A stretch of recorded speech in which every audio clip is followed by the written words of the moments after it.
Nahatagan og mga school supplies ang mga estudyante nga nabiktima sa sunog sa Barangay Poblacion 2, Tagbilaran City sa Bohol.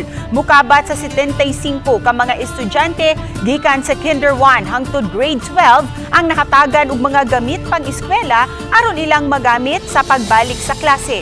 Gikan kini sa kanhi National Youth Commission kun NYC Commissioner nga si Benji Oliva uban ang mga sakop sa usa ka grupo.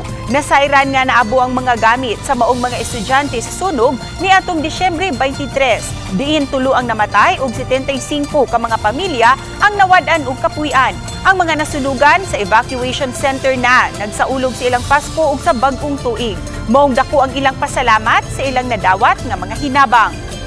Sa yang gihatag mo karon kinadakuan yung pasalamat labi na sa lamitanan mga estudyante din sa klasihan magugma din mamala pong ding ako din pasalamat gid niya kaya among mga gamit sa eskwelahan mga sunog man mayo kayo no nga fulfilling yun kayo siya kay at least mga eskwela mga bata ugma nga makatuog ta ba nga nasa mga gamit no nga magamit nila pagtungha.